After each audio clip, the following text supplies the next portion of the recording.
Você ainda não se inscreveu no programa Tocando o Oculto? Então pare com esse blá, blá, blá, blá, blá, blá, blá, blá e venha para o canal. Tá muito legal, pessoal.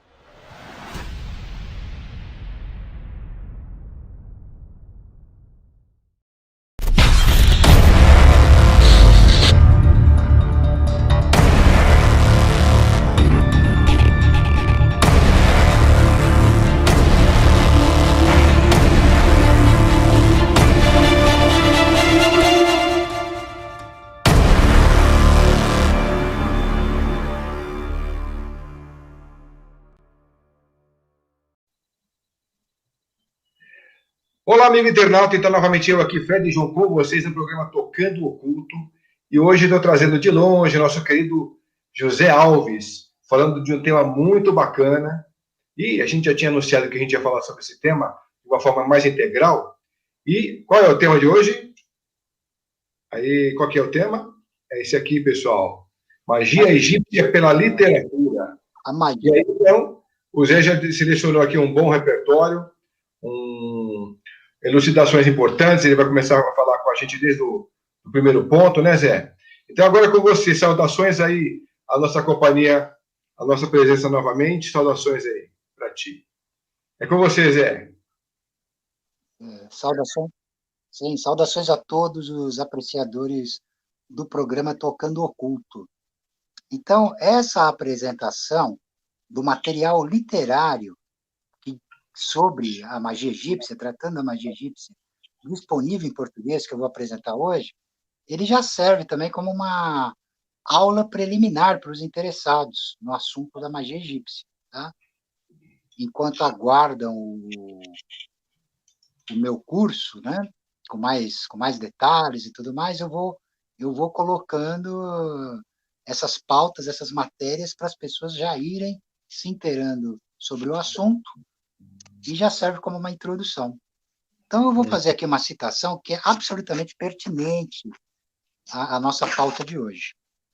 Tá. Isso é o pensamento dos próprios egípcios, falando a respeito de si mesmos e desse tema, da importância da literatura, a importância dos livros. Um homem morre. Recapitulando. Um homem morre, seu cadáver vira pó, todos os seus contemporâneos perecem, mas um livro faz com que seja lembrado na boca de quem o lê. Então, eu começo apresentando esse magnífico livro aqui. Olha que legal. Estão conseguindo ver? Escrito para a eternidade. Tá. Escrito para a eternidade. A literatura no Egito faraônico. Material original, né, do Antigo Egito, selecionado e traduzido por Emanuel Araújo, da editora UNB, Imprensa Oficial. Então, esse material aqui, através dele, nós conhecemos os egípcios pelos próprios egípcios, tá? É um vasto campus de literatura que engloba política, economia, sociologia, cultura, religião e magia, certo? Tá. Então, esse livro aqui não pode faltar na biblioteca dos interessados. Tá? Beleza. Segundo livro em importância é o Livro dos Mortos do Antigo Egito. Essa aqui é a primeira edição lançada no Brasil pela editora Emos, tá? No começo dos anos 70. Aqui, ó. Primeira tradução do Livro dos Mortos, lançado no Brasil. Legal. Nós temos essa edição aqui, que eu considero melhor, tá? A tradução, que é da editora Pensamento, né? E o material foi selecionado e organizado por Wallace Budge, o eminente egiptólogo, né? Esse livro aqui ele é importante, a tradução ela é melhor e ele vem com vinhetas, com material ilustrativo, né? E com explicações adicionais sobre como você conseguir entender, né,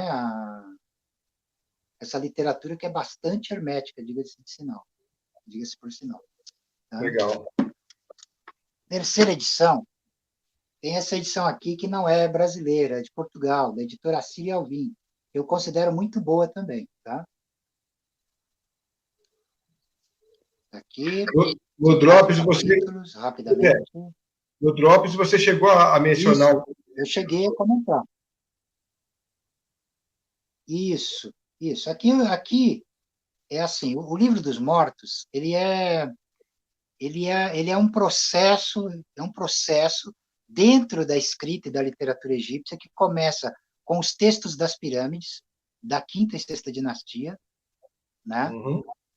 E vai evoluir para os textos dos sarcófagos, que era material de fórmulas mortuárias, de caráter necromântico e tal, para a ressurreição do morto, tá? Para a passagem dele através das portas da obscuridade, né? Para a morte, Tá. para a ressurreição. Vai evoluir para o livro do texto dos sarcófagos, e os textos sarcófagos evoluem para o chamado Livro dos Mortos, que eu vou apresentar aqui um resumo, tá? Bem rapidamente, tá? Uhum. Então, vamos lá. O Livro dos Mortos do Antigo Egito. É catalogado em 4 seções. Tá? O título original do Livro dos Mortos do Antigo Egito é Hu Perten-Lu, o Dia da Apresentação, ou o Livro da Morada Oculta. Pode ser traduzido dessas formas. Tá? Tá. A primeira compilação, ela traz 165 capítulos. Tá? 165 capítulos. Essa primeira compilação, ela é feita por Richard Lepsius, tá? Ele é o primeiro, como é que é, compilador e tradutor, continuando algo que o próprio Champollion já tinha começado, e ele que vai alcunhar esse termo, Livro dos Mortos, do Antigo Egito, que é bem apropriado, tá? Então, a primeira compilação de Richard Lepsius, ela comporta 165 capítulos. A segunda compilação é publicada pelo holandês William Plate e traz 9 capítulos adicionais, acrescidos posteriormente por mais 12, o que elevou o número para 186. Manuscritos e papiros descobertos em 1898 são traduzidos por Wallace Wood, trazendo à tona mais 4 capítulos, somando 190. Por fim, em 1960, se dá a última descoberta pelo norte-americano Thomas Allen, que adiciona mais 2 capítulos, chegando aos atuais 192 capítulos. Tá? Os capítulos do 1 ao 16, eles tratam de como o morto chega ao mundo dos mortos, a mente, e como seu corpo ganha novamente o poder de se movimentar e falar. Os capítulos 17 ao 63 tratam da origem dos deuses e de suas moradas. E a partir dessas moradas secretas, que o morto é considerado vivo outra vez.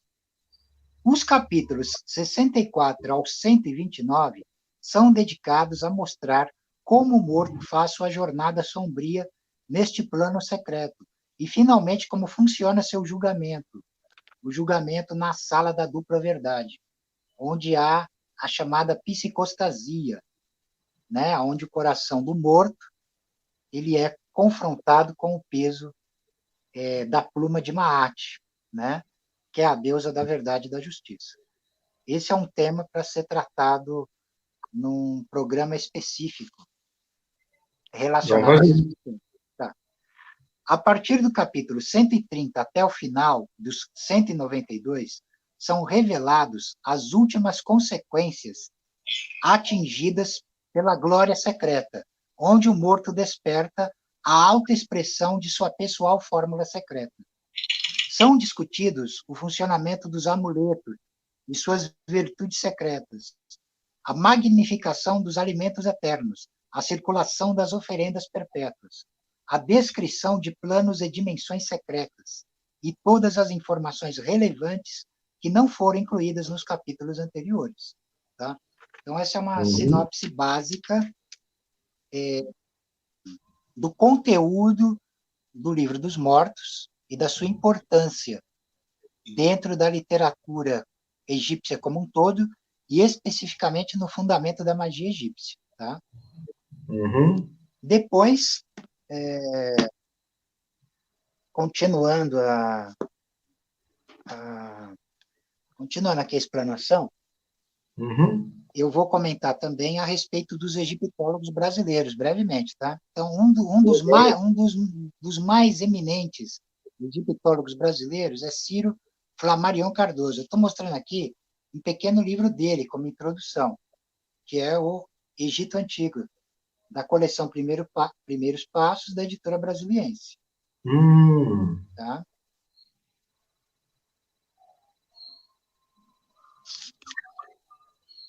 Legal, Tem Zé. aqui também o excelente livro de Marisa Castelo Branco, Do Egito Milenar à Eternidade, da editora Guion. Vou mostrar a capa aqui. Esses materiais são esgotados. Você pode encontrar na estante virtual, no Mercado Livre. E, se porventura tiver sorte, pode até baixar em PDF. Aí basta dar uma vasculhada. Por que esse livro aqui que eu estou mostrando é importante? A importância dele se dá pelo fato da autora, Marisa Castelo Branco, ela não abordar apenas a historiografia da egiptologia, mas ela adentra também, ela faz uma ponte, ela faz um link com a literatura hermética, né, com a gnose oculta egípcia. Então, é importantíssimo para os interessados em magia egípcia propriamente dita, certo? Um outro fato relevante é o estudo da egiptomania e egiptofilia, que fazem parte da egiptologia. A egiptologia é uma ciência, tá? A egiptomania e a egiptofilia fazem parte dessa ciência, tá? Então, a egiptomania, ela é a releitura de símbolos do Antigo Egito. Quando você pega elementos da tradição primordial egípcia e os justapõe fora do seu contexto original, certo? A egiptofilia é o gosto pelo exotismo e colecionismo relativos ao Egito Antigo, tá? Tem muita gente. Amor pelo Egito. Tem muita gente. Isso, colecionadores, assim, estetas, artistas que vão absorver toda a estética egípcia, fundamentos da sua mística, e vão atualizá-las no contexto cultural moderno, certo? Então, esse livro aqui é importante. Ele se chama Egiptomania e Egiptofilia, de Marco Aurélio Neves Júnior, da editora Shoba. Está aqui. Tá? Tem outros materiais também a respeito. Só que, não me estender muito o assunto, eu estou fazendo um pequeno apanhado de cada coisa. Tá? Tá bom. Esse exemplo da egiptomania, ele está presente, por exemplo, na literatura em quadrinhos. Tá? Então, eu separei aqui dois materiais de relevância para dar um exemplo. Tá? Tá. Então, temos aqui... Eu tenho aqui uma edição em 2 volumes da Ascensão de Apocalipse. Apocalipse ele é o mutante primordial na saga dos X-Men, tá? Para quem é aficionado em quadrinhos, né? X-Men, né? Então, a história do Apocalipse, o personagem Apocalipse, que é chamado de En-Sabanur, começa no Antigo Egito. Tá? Olha que A legal. revista, eu dei uma lida, é interessante. Esse aqui é o segundo volume. Só, a origem dele está retratada nessas duas revistas aqui, que são da Marvel Comics, tá? Uhum. Isso aqui foi me enviado por um grande amigo meu lá do Rio Grande do Sul, o David Hills, que Ah, sim. generosamente me passou esse material aqui. Um grande abraço ao É, David, que nos acompanha. Um grande abraço a Isso, ele aí. exatamente. Então, Acompanhando a gente. o David, exato, ele é um grande estudioso da magia e também um profundo conhecedor da temática dos quadrinhos. Tá? Hum. A série X-Men em desenho, que passa até recentemente aí no SBT, ela tem detalhes mais aprofundados sobre essa questão, onde você vê uma influência da tradição e da mitologia egípcia muito forte. Tá? Segundo a revista, é outra graphic novel, né, como é chamada, que é A Vingança do Monolito Vivo. Tá? Também Hum. baseada em material do Antigo Egito. Né? Tem um personagem aqui chamado Ahmet Abidur, que ele ressurge como um faraó e parte para a conquista do mundo. Tal. Eu não vou dar spoiler. Quem quiser saber mais, procura arrumar a revista e dar uma lida. Tá? Beleza. Tá. Nós temos o Egito também presente em literatura, de revista, que é uma coisa que praticamente quase todo mês praticamente, se você vai em bancas de jornal, você vai encontrar matérias, revistas sobre o Egito Antigo. Tá? É que, infelizmente, a maioria dessas revistas elas não têm o rigor e a seriedade científica que é exigida para um pesquisador sério. Tá? E tem essa questão também. Tem essa questão. Tá?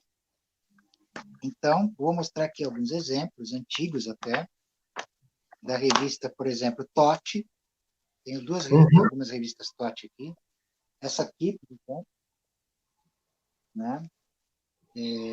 Número 38, que tem uma matéria de Basílio Pavlovich sobre deuses do Antigo Egito. Tá? Legal. Tem essa aqui, de número 30, Olha que que legal. trata do ritual funerário no Antigo Egito. Tá? Essa aqui, que é a número 16, ela tem uma matéria sobre o Templo de Edifu. Aqui, ó, a capa.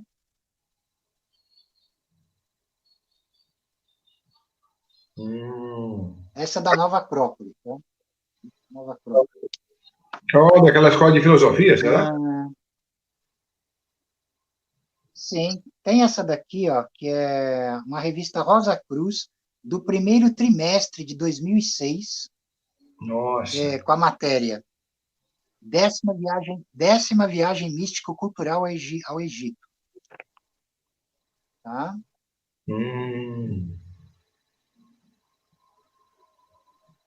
Eu falei o número, né?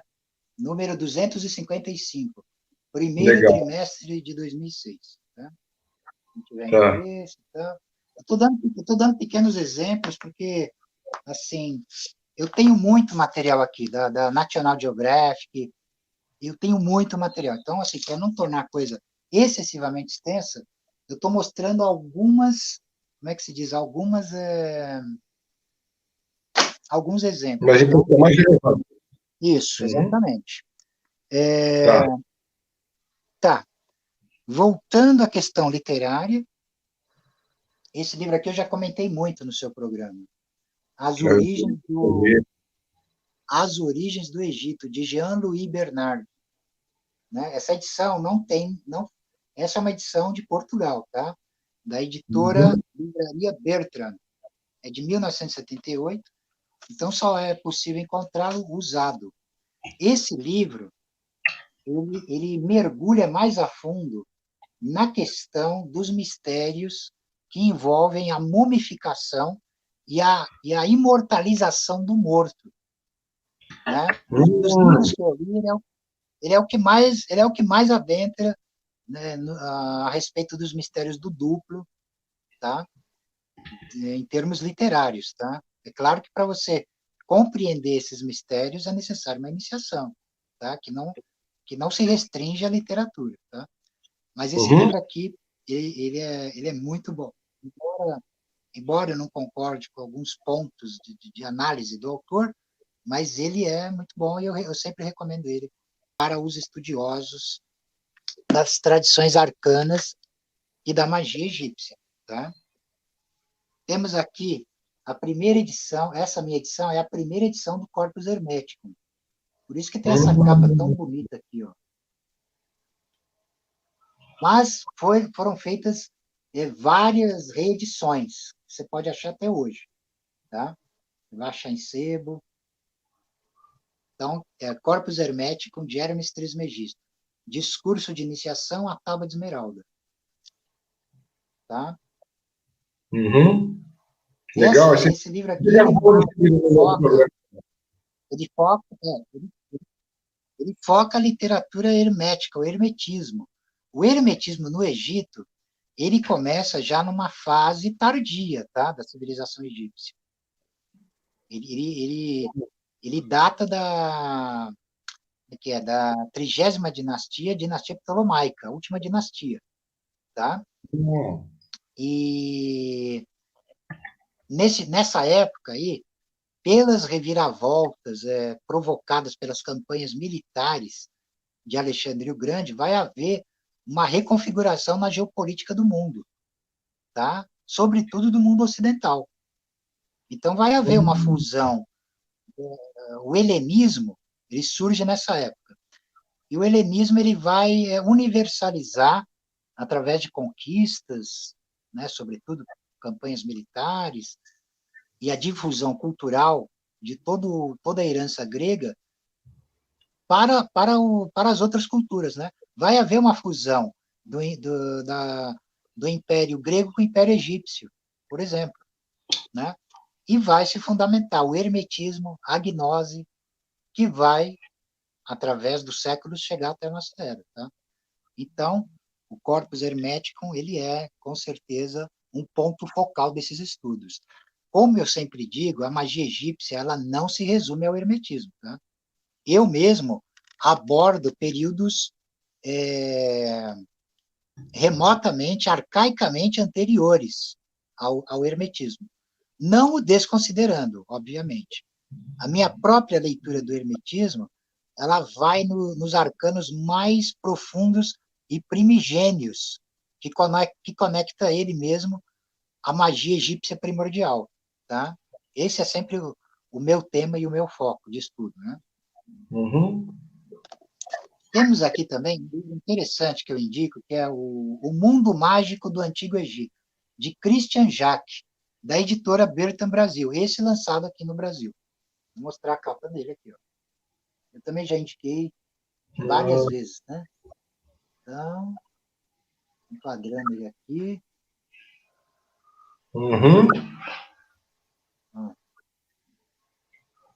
Tá, esse livro é importante, porque assim, o Christian Jacques, ele até já é um best-seller conhecido do público aí de modo geral.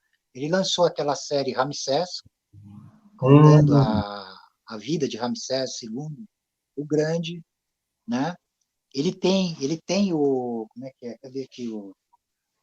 Tô procurando aqui, que eu já mostrei o livro. Aqui.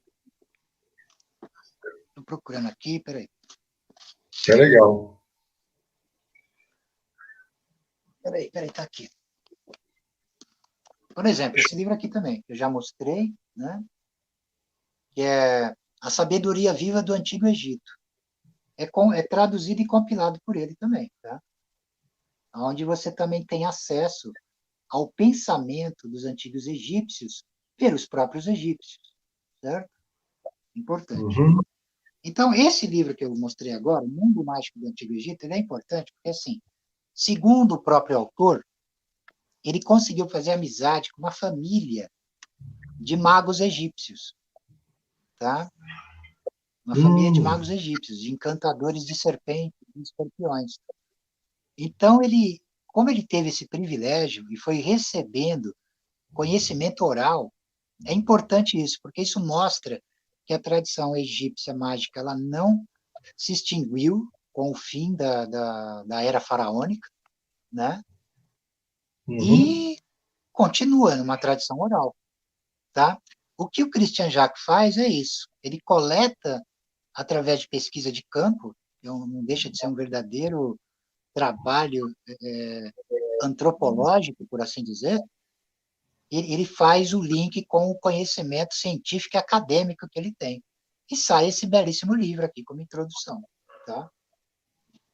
Há muito tempo atrás, eu fiz um workshop sobre tradição e magia egípcia na cidade de São Carlos, tá?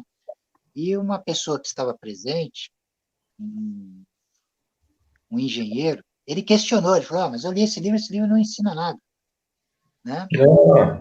E eu fiquei espantado com essa alegação. Eu fiquei espantado porque eu falei para ele assim, mas você acha que você vai encontrar esse material que você quer num livro só? Ou que você vai encontrar em livros? Não. O livro ele tem a função dele, que é abrir janelas, portas e indicar caminhos. E aí você tem que fazer, a parte maior é tua, né? A responsabilidade tua. Conseguir ou não, né? Conseguir ou não. Claro, claro. Através do seu esforço, através da tua capacitação, rigor e determinação, se ele for verdadeiro, as pessoas certas vão chegar a você. É certeza. Senão, não vai acontecer nada. Não vai acontecer nada. Então, tem esse aqui. Ah, tá. O terceiro livro em importância é esse livro aqui, que eu já citei algumas vezes também. Os Mistérios Egípcios, de Arthur Verluy, né? É escrito Versluis, né? Esse livro aqui ele é importantíssimo, porque o autor ele faz um trabalho espetacular. Ele vai linkar os mistérios arcanos, mágicos egípcios, com as tradições orientais e ocidentais também gregas. Então, é muito importante, porque, assim, para quem tem uma dificuldade com a linguagem egípcia, pode começar a entender ela através de determinadas comparações, tá? Eu vou apenas, como é muito importante isso aqui, eu vou mostrar aqui uma sinopse do índice, tá? Para ficar claro do que se trata esse livro aqui. Então, o primeiro capítulo, temos aqui introdução. Segundo capítulo, Ma'at, conceito de Ma'at, que é um conceito egípcio para o equilíbrio cósmico. Terceira parte, a Enéada primordial, cosmogonia egípcia. Quarto, Ísis. 5, Osíris. 6, sobre a segunda morte. Sétimo, Tifon, que é um nome grego para sete. 8, Hermanubis. Hermanubis, que é uma junção de Hermes com Anubis. Isso já se dá na época ptolomaica. 9, Ra, o rei Sol. 10, as terras. 11, sobre a linguagem sagrada e os hieróglifos. 12, sobre os mistérios. 13º, apocatástasis, algumas implicações.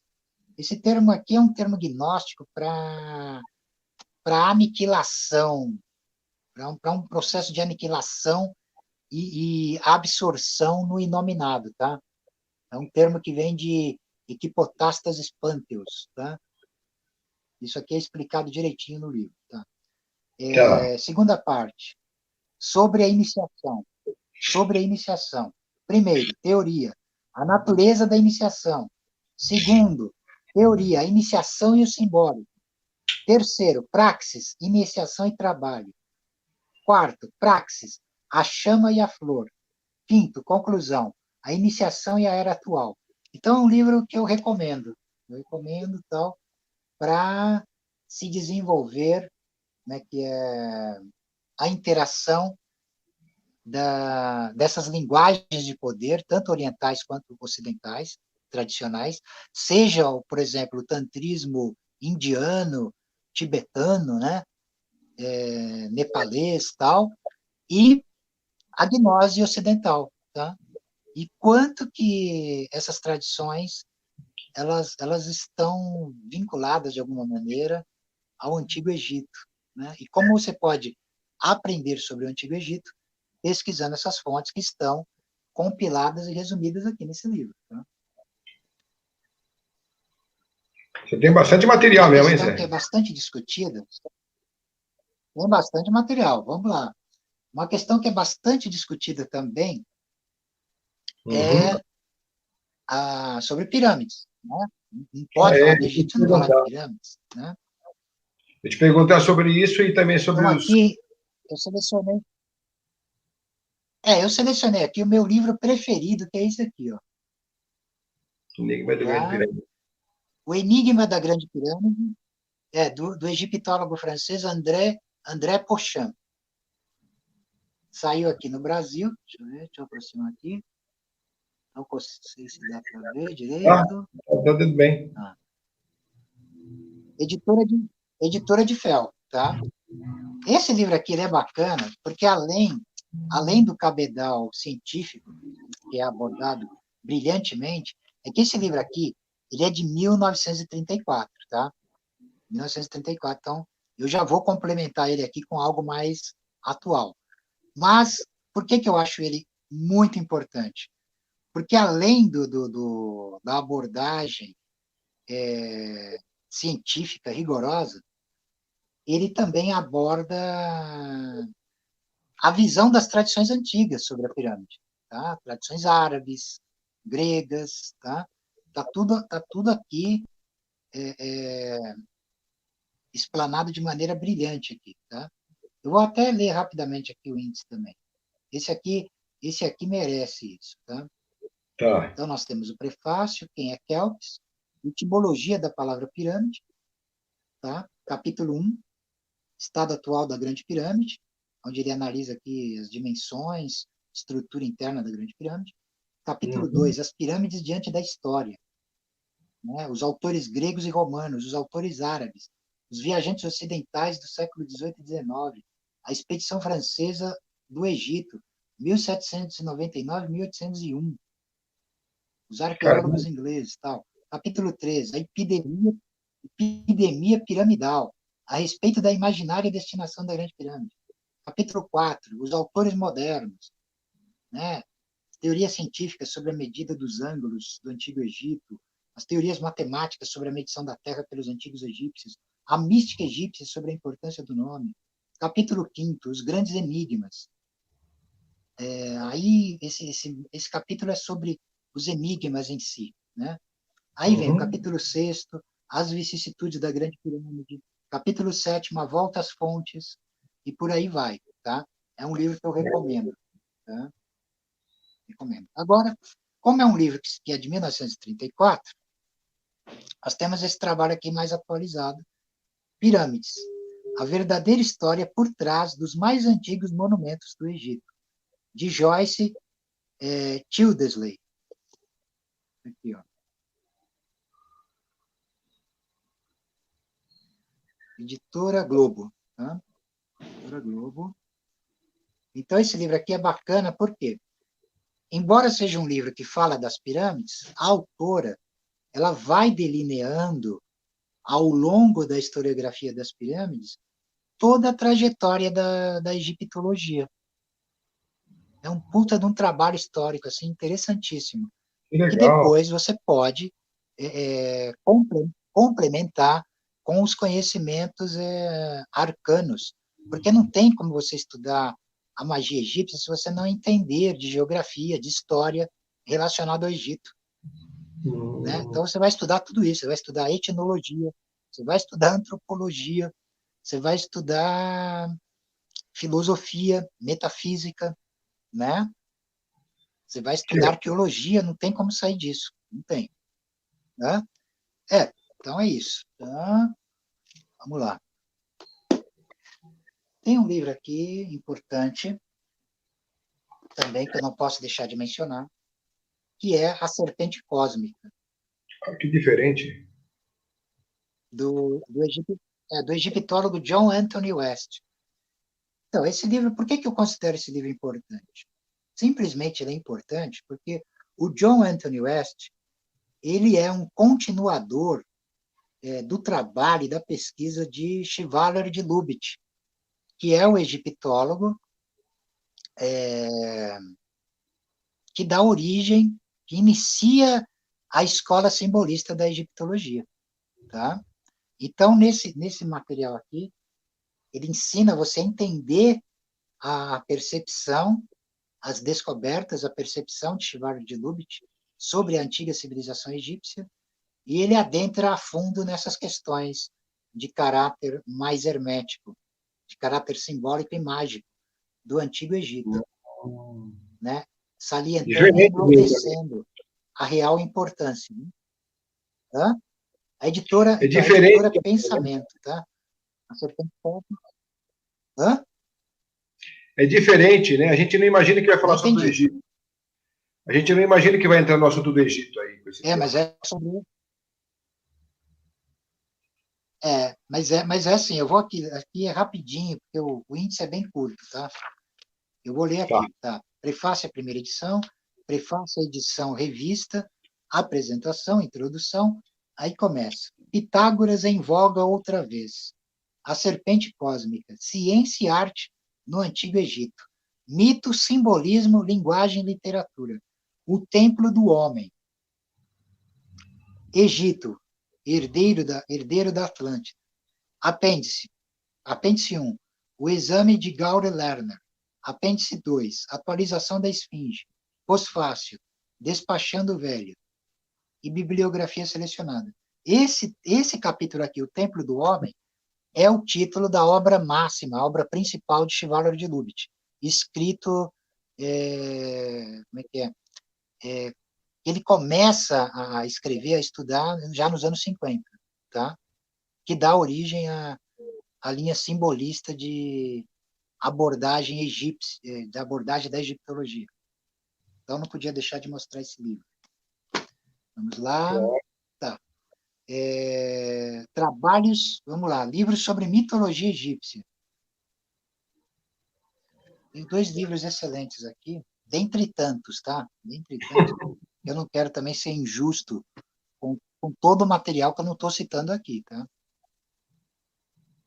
Nós podemos fazer outros programas a respeito disso. Claro. Tá aqui, ó. Símbolos e mitos do Antigo Egito, do T. Randall Clark, da editora Emos, tá? Esse livro aqui é muito bom mesmo. Né? Ele entra a fundo em temas que são vitais e fundamentais no entendimento do Egito Antigo. Então, vou ler também aqui, porque não é longo o índice, tá? Faixa, tabela cronológica. Tabelas cronológicas sempre vêm nesses livros, tá? Só que elas nunca estão em concordância umas com as outras. Isso é direto dentro do estudo da egiptologia, tá? Mesmo porque a história oficial continua com essa mania absurda de definir a história no período de 3000 a.C., tá? Né? Prefácio, tabela cronológica, os deuses, esquema mitológico, principais centros de culto do Antigo Egito, introdução. Capítulo 1, o Deus Supremo no Antigo Império. Capítulo 2, o Deus Supremo na Era dos Textos Funerários. Capítulo 3, Osíris, esquema original. Capítulo 4, Osíris universalizado. 5º, Osíris esotérico. 6º, alguns mitos sobre os deuses maiores. Subdivisão do capítulo. 1º, como Ra deixou o mundo subterrâneo. 2º, o ciclo do Delta. 3º, a grande contenda. 4º, Sete e Apófis. 5º, o nascimento e a fuga de Horus. Capítulo 7º, símbolos mitológicos. Subdivisão do capítulo. 1, o olho. 2, as águas da eternidade. 3, o Ka. Quarto, a coluna Jed. Quinto, o Lótus.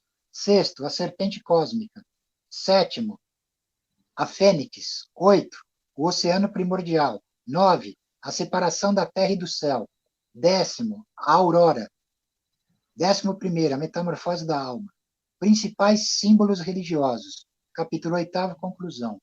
Então, um livro excelente, tá?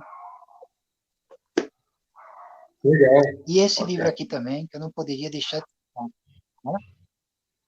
Os Tá ótimo. Deuses do Egito, de Claude Traunecker. Tradução de Emanuel Araújo, o mesmo organizador da literatura do escrito para a eternidade, a literatura no Egito faraônico, da mesma editora UNB, tá? Tá aqui. Uhum. É um livro que, assim, se achar também não é tão baratinho, tá? Mas dá para encontrá-lo em PDF. Esse aqui eu recomendo. Recomendo muito, tá? Eu considero esse livro aqui o melhor, ao lado do livro Mitologia Egípcia, de Max Miller, que não se encontra em português, tá? O seu preferido. Em português, infelizmente. Mas esse aqui tem. Então, nós temos aqui Introdução, capítulo 1, Fontes e Estado dos Conhecimentos. Capítulo 1, As Fontes. Capítulo 2, Histórico dos Estudos. O Mundo dos Antigos Egípcios. Né? A Realidade Geográfica e Social, o Homem, os deuses e seu universo, a natureza divina, o espaço e o tempo dos deuses, a língua e subsistência dos deuses. Capítulo 4, formas e transformações, o corpo divino, as atitudes e os atributos, imagens para ler. Capítulo 5, a sociedade divina, o modelo familiar, os grupamentos divinos, hierarquia e recrutamento dos deuses. Capítulo 6, as funções divinas, os atores da criação, os procedimentos cosmogônicos, a organização do universo, funções particulares. Capítulo 7, os deuses e o mundo dos homens, os meios de comunicação, a presença divina na Terra, os deuses e o rei, os deuses e os indivíduos. Capítulo 8, a geografia e os deuses, cidades e deuses, os deuses e as províncias, os deuses das marcas e das fronteiras, os deuses de fora. Conclusão. Eu resumi aqui para não tornar essa descrição pedante, tá? Seria muito desagradável, dada a importância e o valor profundo desse pequeno volume, tá? Tá bom. Tá ok? Você está me ouvindo? Tô. Tá tudo perfeito. Eu não tô. Está me ouvindo? O nosso internauta já está percebendo que eu não estou fazendo muita interação contigo para deixar o papo fluir bem e a gente não sabe como é que vai comportar a sua conexão, então eu estou deixando fluir bem o teu conteúdo aí. Beleza. Então, assim, outro tema que nunca falta na temática da magia egípcia é a maldição dos faraós, tá? Então, aqui eu vou apresentar o título Tutankhamon e a Maldição dos Faraós, de John Maitland, da editora Planeta. Tá? Assim, ao lado desse, o principal livro eu já mostrei num outro programa, que é A Maldição dos Faraós, do Philip Vandenberg, tá? Da editora Livros do Brasil. Podem procurar esse livro, né? Esse livro que eu estou citando agora, que ele é o melhor de todos, tá? Então, eu estou mostrando esse aqui, também a título de interesse, né? Porque também é interessante. Ele não fala só da maldição de Tutankhamon, não. Tá? Então, aqui tem bastante, como é que se diz? Bastante informação a respeito de outras maldições. Tá? Interessante. Então, nós temos aqui sumário. Capítulo 1, a descoberta que mudou o mundo. Capítulo 2, o regresso do faraó. Capítulo 3, um país cheio de deuses. Capítulo 4, sacerdotes e magos. Capítulo 5, a revolução religiosa. Capítulo 6, o faraó criança. Capítulo 7, a sombra da maldição. capítulo 8º, Outras Maldições, capítulo 9º, O País das Múmias, bibliografia e sites consultados. Né? Legal. Bastante conteúdo Aí, mesmo, Zé.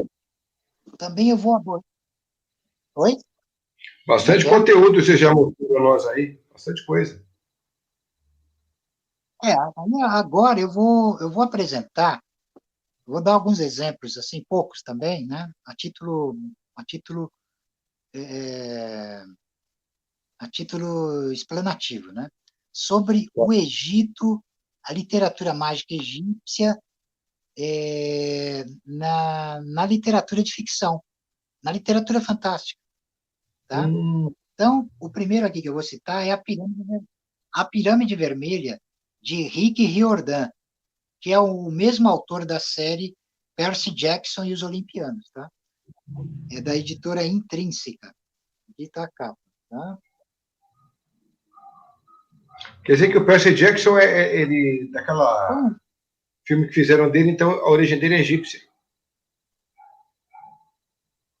Não, o Percy Jackson não. O Percy Jackson, ele é, assim, esse autor, ele escreveu uma série chamada Percy Jackson e os Olimpianos. Foi daí que adaptaram o filme, tá? Então, nessa série, ele fala da Grécia, tá? Agora, nesse livro específico aqui, ele trata do Antigo Egito, e é uma abordagem muito bacana, porque você percebe que ele fez um estudo muito profundo, e ele insere a magia egípcia de maneira muito, muito bem, assim, fundamentada. Porque, assim, quando você está estudando a magia, você tem, o mago, o magista, ele tem que se alimentar do maravilhoso, do fantástico. Ele tem que entrar na atmosfera da magia. Então, esse tipo de literatura, não só sobre egiptologia e magia egípcia, mas da magia de um modo geral, de um modo como um todo. Sobretudo a egípcia, né? Não tem como. Então, quando você lê esse tipo de material, você é como se você estivesse abrindo esses portais e entrando nesses domínios, certo? Você vai, como é que se diz, deixando a atmosfera da tua mente, do teu espírito preparado para essa invasão nesses planos interditos, né? Da obscuridade e do mistério. Então, eu recomendo, sim, esse livro. Esse livro é bacana, é um livro que se lê muito rápido, né? Legal. O segundo livro, esse já é muito melhor. Aquele livro que eu mostrei agora, ele é até considerado um livro também infanto-juvenil, mas ele pode ser lido por adultos, tranquilamente, tá? Agora, esse aqui, eu considero uma pequena obra-prima, Os Portais de Anubis, de Tim Powers, da editora 34. Tá? E ele mostra as vicissitudes de um feiticeiro do Antigo Egito que retorna com a intenção de restaurar o império dos antigos faraós em plena era vitoriana. Nossa. E é muito interessante esse livro aqui. Que esse bacana. livro é interessante para quem gosta de mistério, terror. Quem gosta de mistério, terror, magia, egiptologia, isso aqui é um prato cheio, tá? Não vou ficar aqui dando spoiler, mas é um dos meus livros preferidos, tá? Bom, pelo que eu vi, você tem vários Outro livro preferidos. de importância. Aqui, ó, isso aqui. H.P. Lovecraft. A Tumba e Outras Histórias. Nesse volume tem uma história, um conto chamado Aprisionado com os Faraós. Né? Deixa eu ver, é isso mesmo. Aprisionado com os Faraós, na página 31. Essa história, ela é uma história supostamente verídica que aconteceu com o mágico, ilusionista e mestre do escapismo Houdini. O Houdini ele contratou Lovecraft. Ele contratou Lovecraft para escrever a história dele. Puxa, Nossa, é que uma legal! história fascinante, cara. Uhum. Eu recomendo. É uma história curta que você pode ler de uma tacada aí, numa noite, numa tarde, que você estiver tranquilo, né? E que mergulha, com certeza, a pessoa na atmosfera ancestral da antiga feitiçaria, da antiga magia egípcia. Tá? Eu não poderia deixar de citar esse conto maravilhoso, né, de Lovecraft como uma,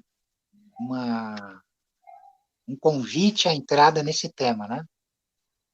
Muito Então, legal. agora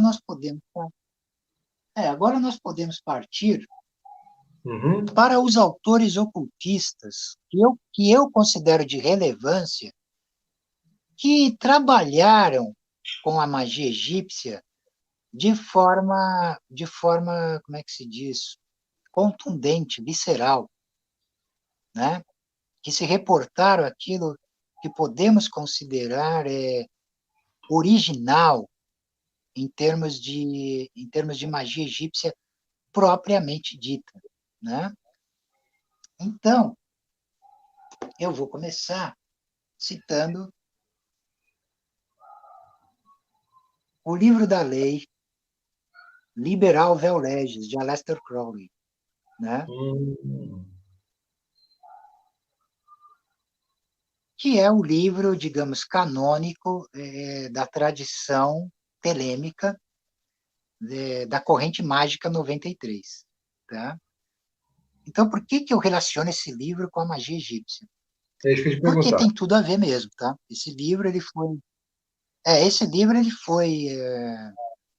é que se diz? Ele foi recebido por Crowley na cidade do Cairo, em 1904, né?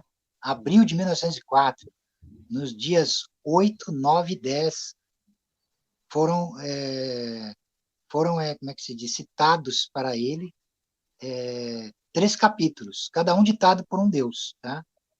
Né? Radit, Nuit, Haurkuit, sempre do meio-dia a uma da tarde. E o livro, o conteúdo do livro, ele é fundamentalmente egípcio, sim. Ele é. Ele encarna e manifesta o valor dos mistérios egípcios por excelência. Eu não estou querendo dizer aqui que o sistema telêmico ele é 100% egípcio, longe disso, não é isso, tá? Mas eu estou dizendo que é inegável a presença da magia egípcia, o fundamento dela, tá? Porque como é que se diz? São deuses egípcios, né? De fato, Crowley, ele vai focar o mistério da sua magia no culto de Sete, no culto de Shaitan, né? E tem a ver com os mistérios da magia egípcia, sim, né? E o desdobramento disso também, ao longo das décadas, ele vai, ele vai dar frutos, tá? Porque, assim, alguns autores contemporâneos de Crowley, por exemplo, eu vou citar outros aqui também. Eu vou Tá. citar, por exemplo, um discípulo de Crowley, que foi Kenneth Grant. Kenneth Grant tem aqui Aleister Crowley e o Deus Oculto. É uma análise da obra de Crowley e com fundamentação também em mistérios egípcios. É claro que o Grant não se detém só na temática do Antigo Egito. Ele mergulha a fundo nos mistérios tântricos das correntes tifoniana e draconiana, tá? Que são resgatados por Crowley, pelo próprio Grant e outros autores. Tá? O primeiro livro, esse livro esse livro que eu mostrei agora é o segundo, tá? Ele é da editora Penumbra, tá? Aleister Crowley, O Deus Oculto, de Kenneth Grant, editora Penumbra, tá aqui.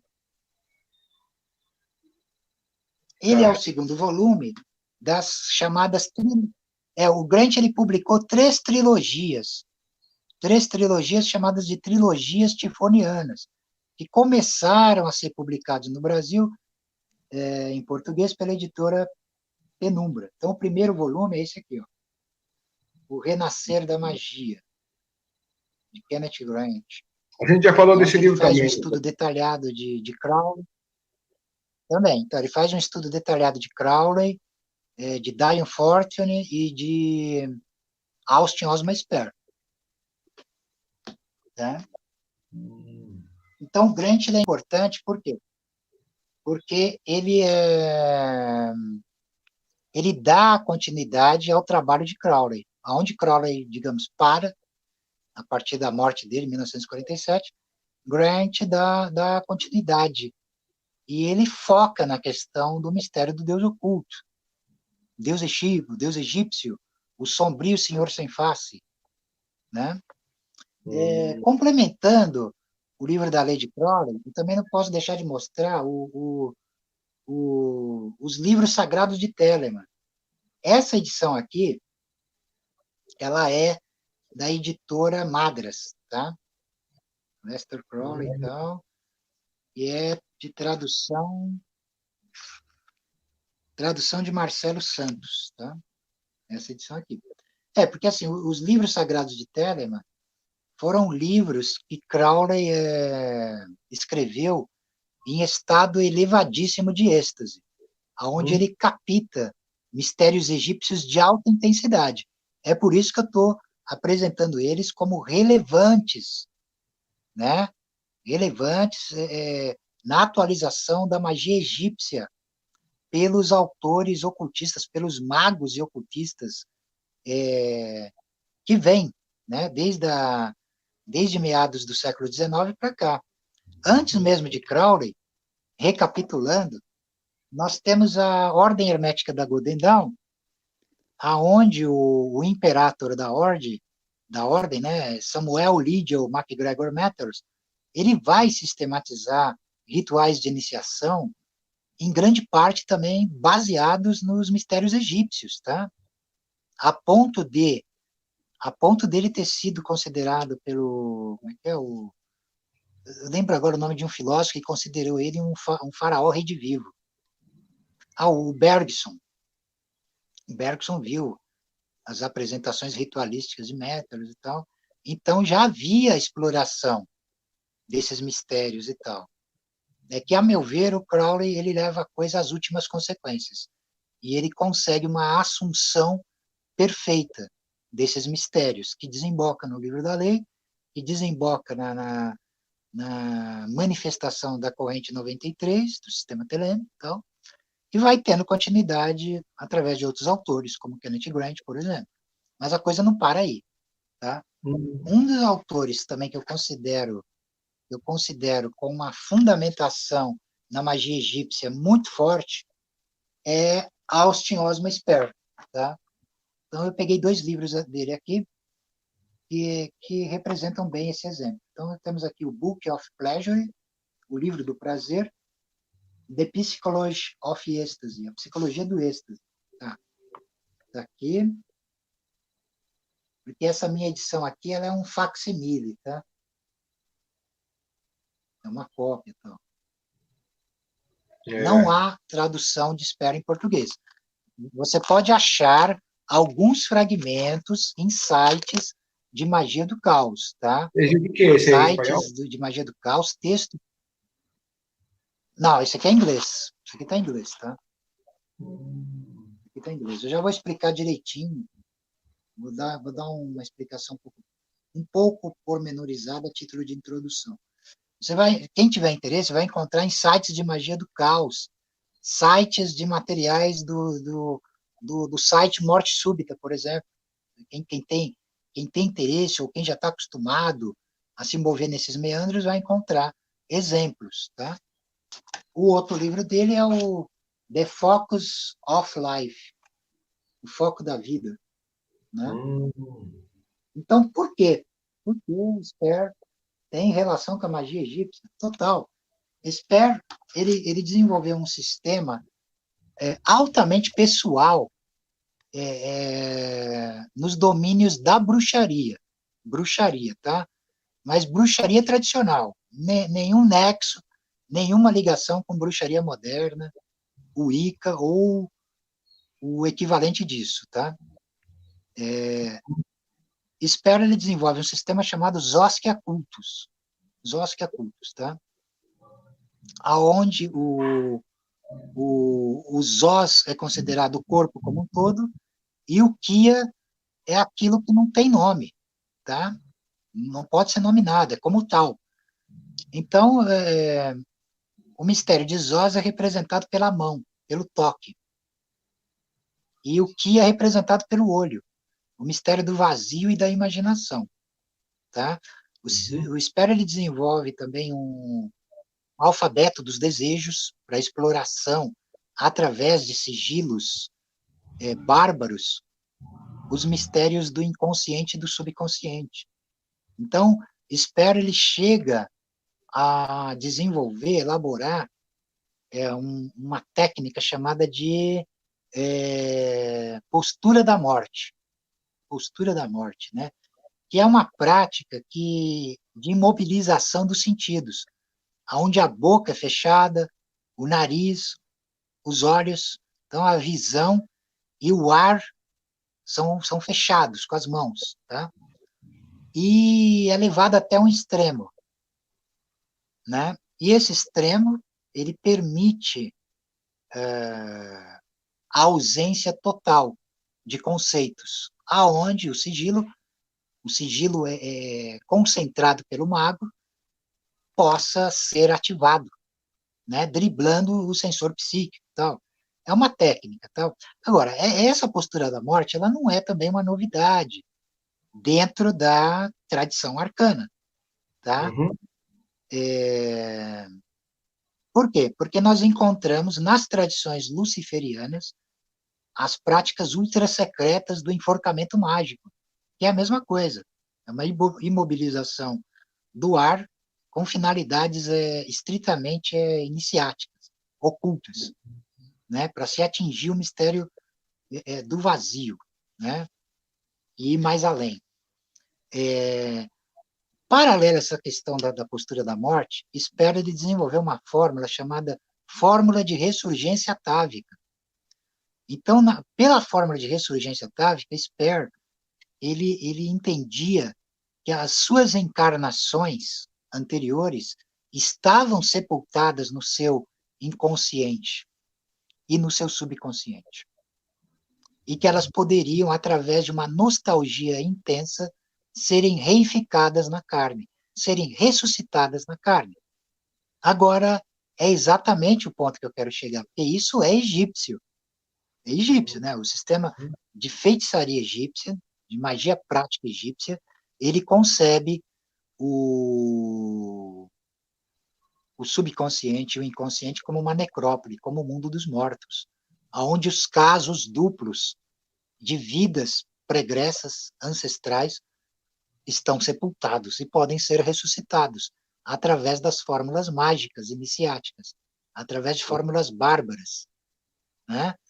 Então, a relação de Sper com a magia egípcia é fulminante também. E ele viajou, ele esteve, né? Ele tocou em hieróglifos egípcios, ele teve acesso por vias ocultas a esse mistério.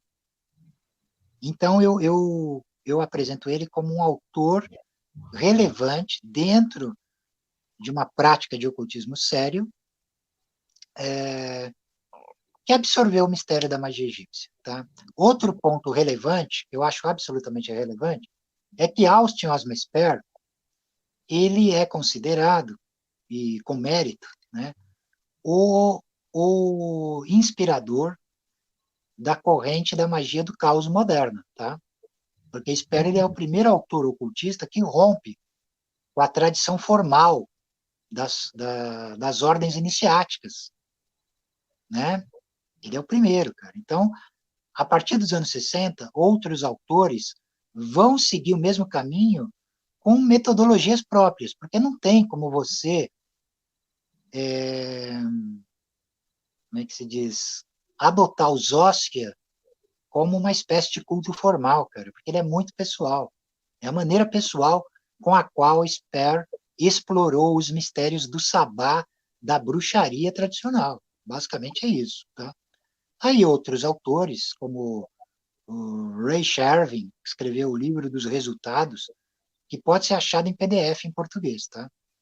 O Peter James Carroll, né, com a publicação de Liber Nu e Psiconauta, eles vão, como é que é, abrir caminho, incrementar essa questão e popularizar o termo também, magia do caos, né? Que vem pela IoT, pela Illuminati Ordo Thanateros, tá? Que é a ordem fundada por Peter Carroll e outros adeptos, tá? Já lá em meados dos anos 70, tá?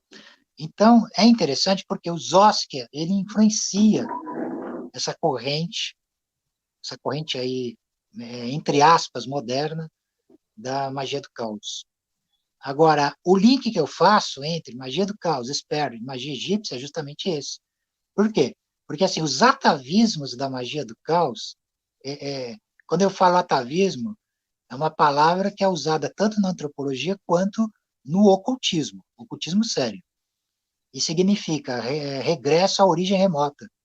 Essa origem remota, ela é de ancestralidade humana, mas, sobretudo, de pré-humana, atavismos pré-humanos. Sper, a arte de Sper, porque Sper era um artista plástico fenomenal. Ela está repleta de exemplos da captura de Sper de formas bestiais, de atavismos bestiais, né, de estruturas pré-humanas, né, de mistérios extraespaciais da consciência. Tá? Mas Então, unidades, o link que é feito aí com a isso traz a volta à unidade? Hã?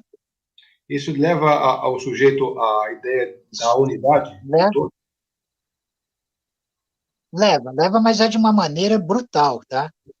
Brutal. Ela é atávica, ela não é como o misticismo, nada a ver com o misticismo gnóstico ou sistemas dessas ordens de caráter formal. Tá fora desse ocultismo formal. É outra abordagem, tá? Tem mais a ver com a feitiçaria, com as práticas de magia. Tem mais a ver com a magia, aquilo que eu chamo de magia primigênia, xamânica, feitiçaria, né? Então, o sistema egípcio, ele é isso. Então, vamos lá, recapitulando. O sistema da magia do caos, o atavismo da magia do caos é a feitiçaria pura. Então, aquilo que a magia do caos ela faz nos tempos modernos, que é se apresentar como uma metacrença que usa crenças como ferramenta, ela tem um link lá no fundamento atávico da feitiçaria ancestral. A feitiçaria ancestral, ela sempre fez isso. Ela sempre sacrificou, desmembrou sistemas de crenças, esquartejando-os, como Sete fez com Osíris, justapondo-os e moldando-os à sua vontade. Ó, isso é caos por excelência. Isso é caos por excelência, tá? O feiticeiro, o verdadeiro bruxo, o verdadeiro feiticeiro que consegue alcançar o plano da não forma, ele ganha preeminência sobre as formas. E isso está implícito na magia egípcia. A magia egípcia, eu estou dizendo dentro do plano constitutivo das civilizações, é o primeiro sistema de magia que faz isso. Da onde resulta aquilo que eu defini como metamagia. A magia de dominação de todas as magias, de todos os sistemas de crença, de todos os panteões e todos os deuses, além dos seus próprios deuses. Entendeu?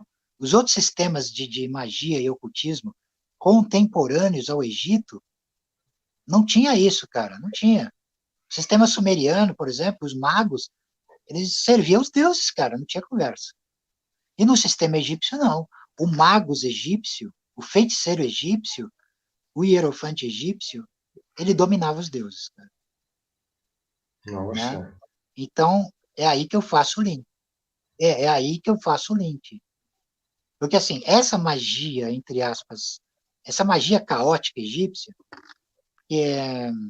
a magia egípcia, assim, se ela for encarada implicitamente, ela é a dominação do caos sobre o cosmos. Dominação do caos sobre o cosmos, tá? Porque se eu pego o termo Eka, Eka é a palavra egípcia para magia. Então, a expressão é, é o caos. É o que não tem nome. E o K é o duplo. Então, esse caos, ele domina o duplo. Ele domina as matrizes ocultas por trás das formas. Essas matrizes ocultas, por assim dizer, esse fundamento, ele é o próprio inominável, é o caos. E o mundo das aparências é o cosmos, é a criação. Então, a magia do caos, quer dizer, a magia egípcia, na sua essência, ela tem a ver com esses arcanos. Então, quando você vai mergulhar a nível implícito, isso é um mistério que eu como é que se diz? Como adepto, como iniciador de deuses e de demônios, tá? E de feiticeiros. Eu trago esse mistério, cara. Eu mostro que a magia egípcia, ela é, em seu mistério implícito, fundamentalmente ofídica, fundamentalmente obscura, né? E esse mistério é o mistério de Sete. É o mistério de Sete. Ele está no fundamento implícito da Muito magia. colocado isso nos templos, né, Zé? É. No faraó também, Oi? nos faraós. Esse elemento ofídico, sempre você vê isso nos faraós, você vê nos Não, templos. total. Total, total, absoluto, tá? Total. Agora, para explicar isso aí, tem que ser alguém que entende muito da coisa, cara. Senão, você não consegue fazer os links, que é o que eu, por exemplo, faço, né? Só tem eu fazendo isso, né?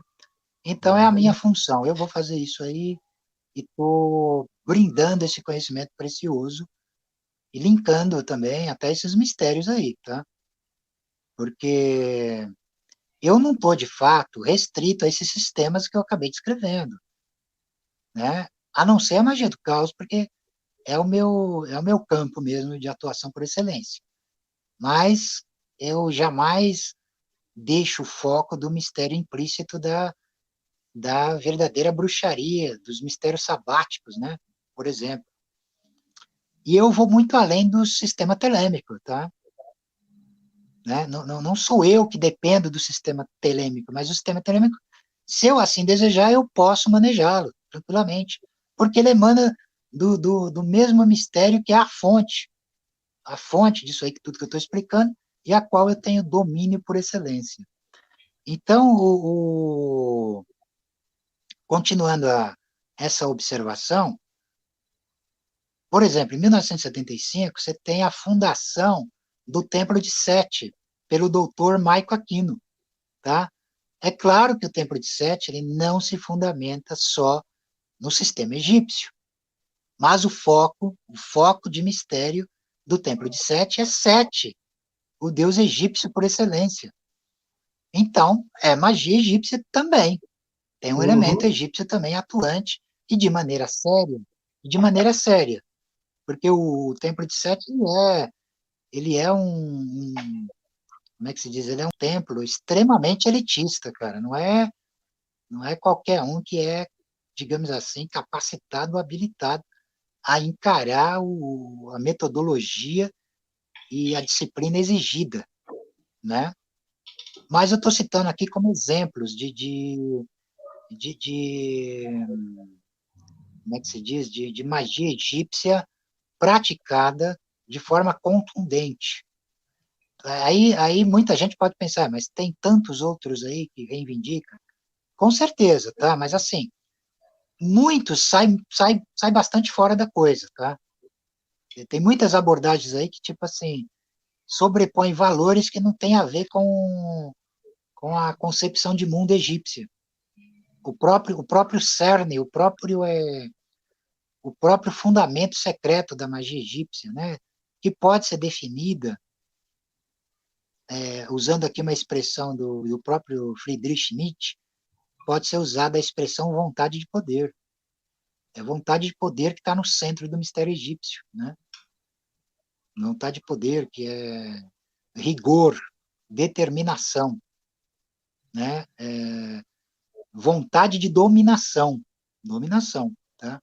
Então, por exemplo, O próprio Michael Aquino, que eu acabei de citar agora, ele e outros adeptos aí também, cetitas, eles vão salientar, ele vai salientar, né?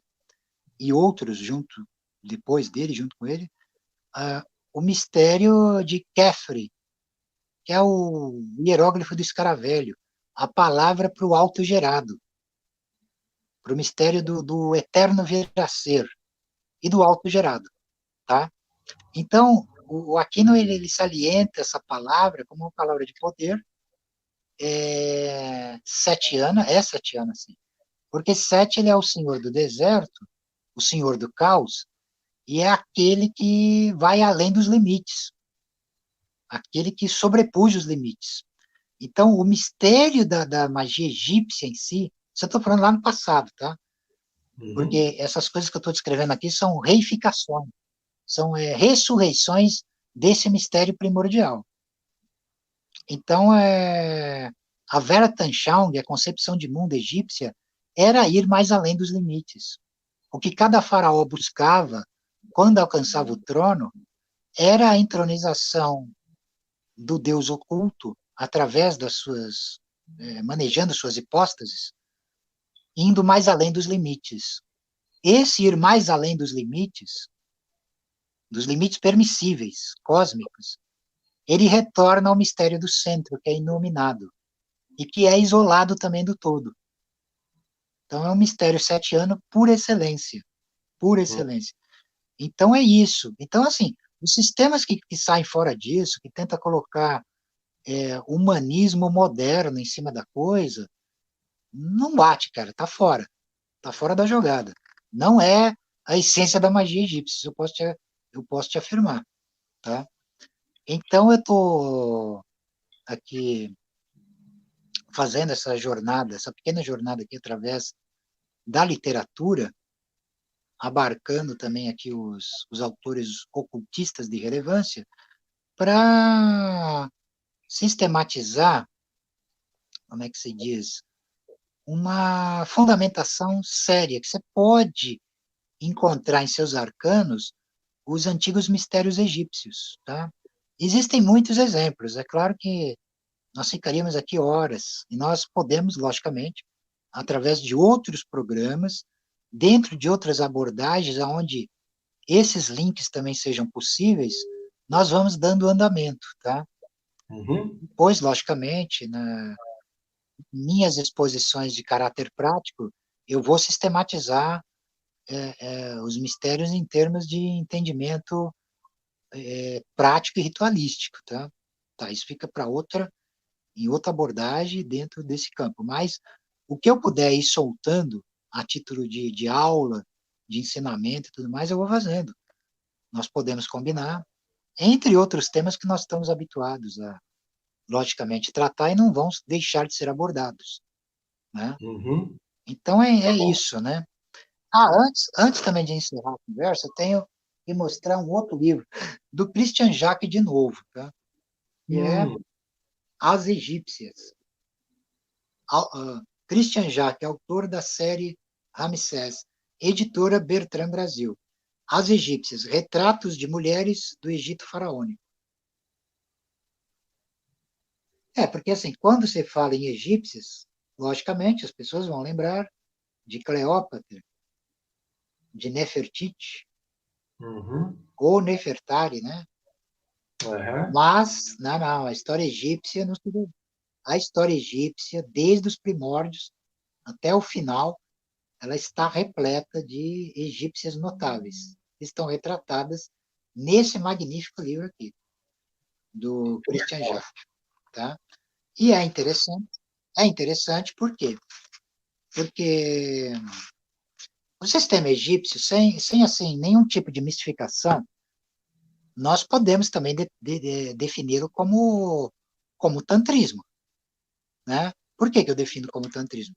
Porque o sistema egípcio ele está fundamentado no mistério do vazio, que é o imutável masculino, e do poder da mulher, da deusa, que é a Shakti, o eterno o eterno feminino, o dinamismo perpétuo, tá? Então, quando nós pegamos a etimologia, é muito interessante, porque o termo Shakti, em sânscrito, significa poder. E o termo para poder em egípcio é Sekhen. Olha que interessante. Sekhen, né? É verdade. Ou Sehen. Sehen. Sehen. Então, o sistema egípcio ele é tântrico por excelência. Você tem, nós podemos assim apreender pela etimologia.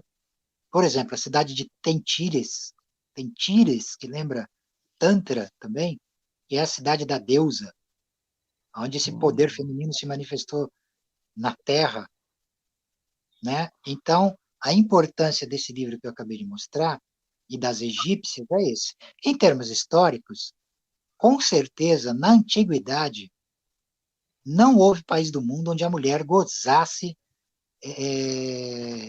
de uma melhor vida, de um destaque social, com direitos que eram, como é que se diz, eram equilibrados com os dos homens, tá?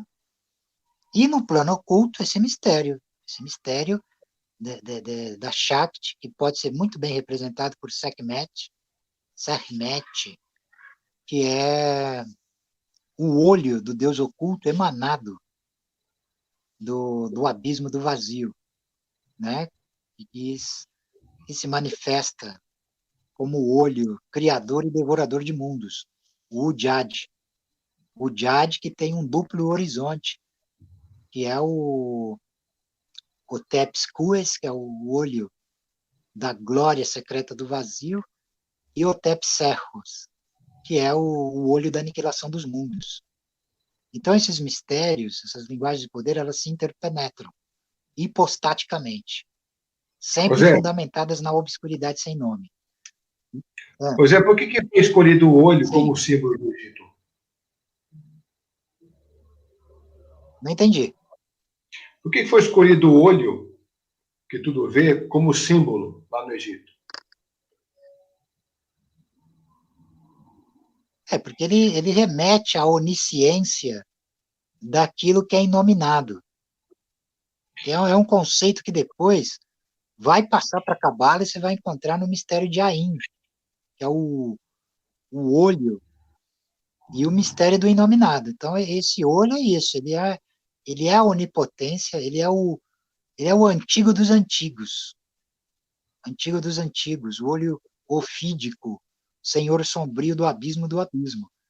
E ele se manifesta num duplo horizonte, que é o horizonte do olho aniquilador de mundos e do olho que está oculto nas trevas impenetráveis. Então, ele é um mistério supremo, é um mistério absoluto e supremo. Esse mistério ele vai continuar na simbologia do olho na pirâmide, por exemplo. Entendeu? É o mistério egípcio ainda, atuante, cara. Não mudou. Não mudou, cara. A pirâmide, ela é um yantra. É uma máquina de poder. Uma máquina de poder. Eu estou falando em termos mágicos, tá? Não estou falando aí, eu não estou abordando a coisa do ponto de vista meramente histórico, tá? Mas assim, entrando dentro dessa temática oculta, mágica, sim, é uma máquina de poder, tá? A pirâmide, ela remete ao Piramidion, a colina primordial, que é a primeira estrutura que se ergue autogerada das águas incriadas.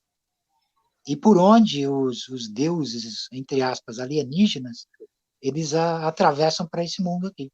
Eles tomam possessão desse mundo e erguem a civilização do Antigo Egito. Esses Tá? alienígenas Então, que esses você são os fala. mistérios arcanos. Tá, não, Quando eu te falo perguntar. alienígena, cara, eu não estou falando de ET. Tá, assim, eu uso o termo alienígena, porque assim, o termo alienígena, ele vem do Egito, e ele não designa só extraterrenos, tá? Extraterrenos no sentido de ETs, escafandristas espaciais, astronautas espaciais. A palavra vai muito além disso. Ela vai muito além disso. Inclusive, quem tiver curiosidade, leia um artigo que eu publiquei numa revista online de ufologia chamada Alpha. Eu publiquei um texto chamado Homo Alien. Quem tiver paciência e tiver curiosidade de ler esse texto, vai ter informações detalhadas sobre esse mistério aí, essa questão. Ali eu trabalho, eu desenvolvo a questão do mistério dos Vimanas, Que legal. dos Yantras, dos Mudras e dos Mantras, relacionados a esses mistérios, tá? A gente pode até recapitular um pouco aqui, mas, assim, o texto, ele aborda isso com detalhes, assim, de caráter etimológico, como é que se diz? Fundamentando o alinhamento com a própria linguagem de poder egípcia. Então, assim, quando eu falo alienígenas, exato, eu não estou me restringindo ao ET no sentido, por exemplo, abordado pelos alienígenas do passado, né? Quer dizer, a coisa vai muito além.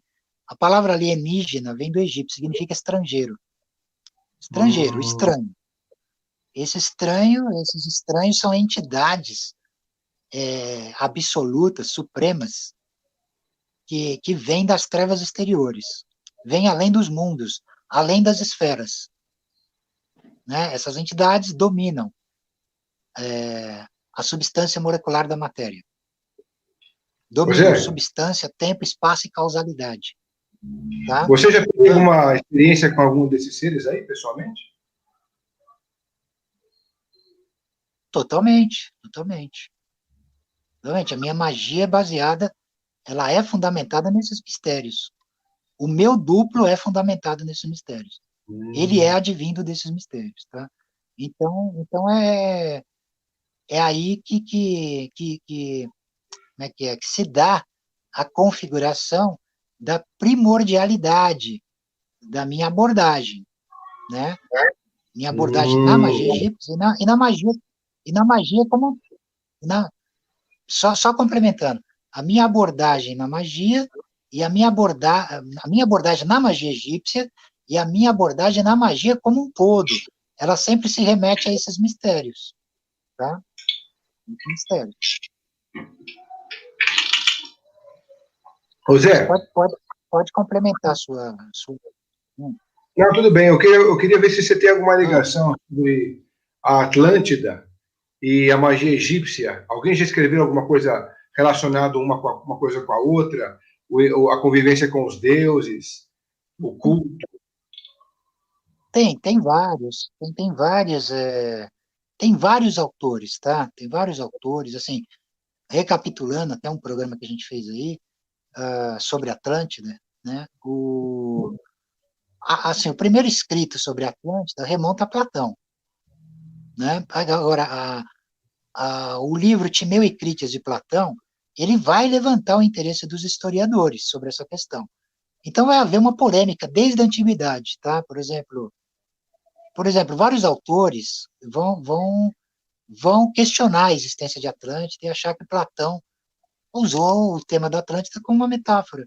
E tem outros que vão investir a fundo, acreditando piamente na realidade de Atlântida. Atlântida, ela vem à tona, ela vai se tornar um modismo mesmo, na cultura pop, quer dizer, na literatura, primeiro de caráter ocultista, até chegar aqui Uhum. na cultura pop moderna. É através pelo um livro de um autor norte-americano chamado Ignatius Donnelly, que é o mundo antediluviano. Esse livro, que é de 1880 alguma coisa, ele vai trazer à tona uma febre sobre o assunto. Uma febre Hum. sobre o assunto da disseminação sobre a Atlântida e tal. Autores ocultistas vão se debruçar sobre esse tema.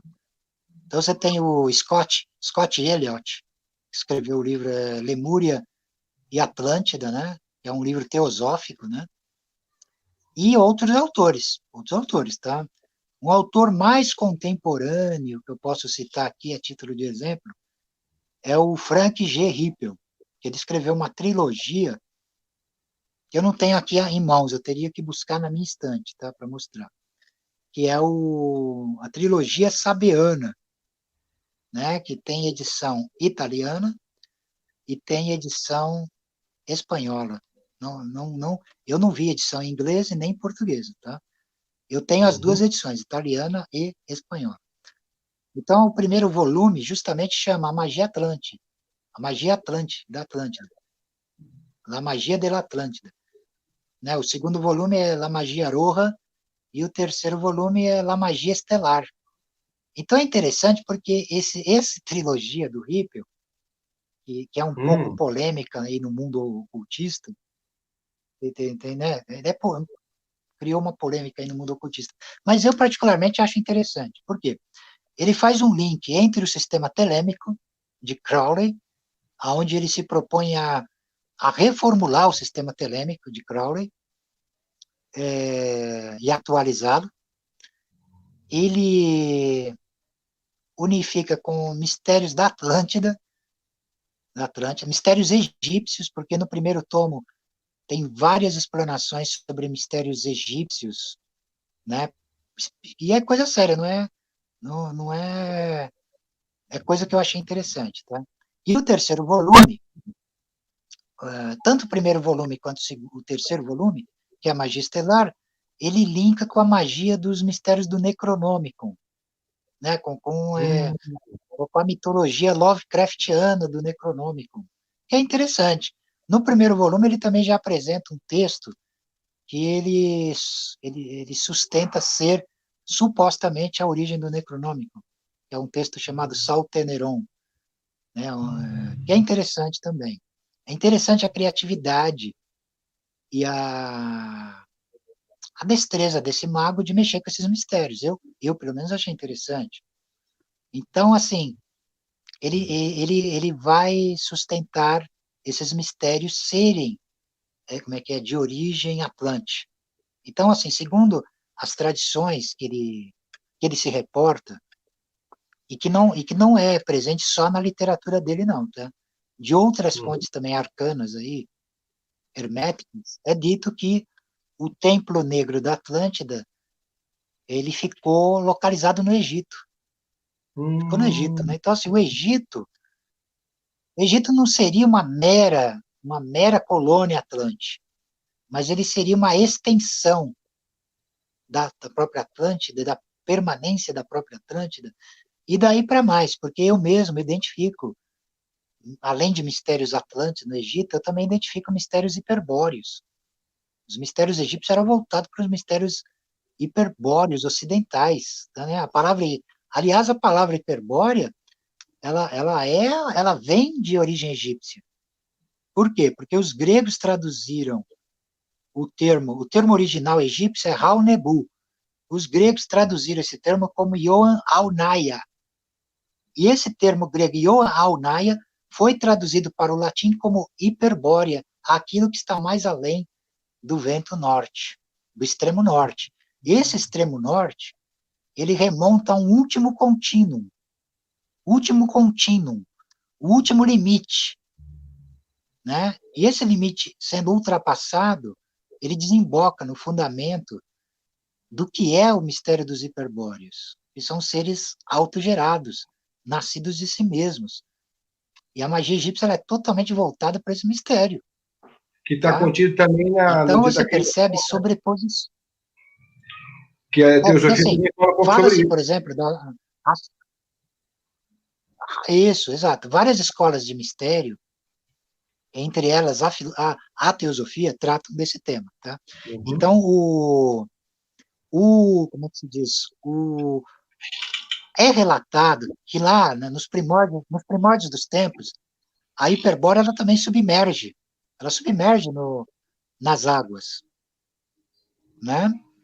Depois vai acontecer a mesma coisa com a Atlântida.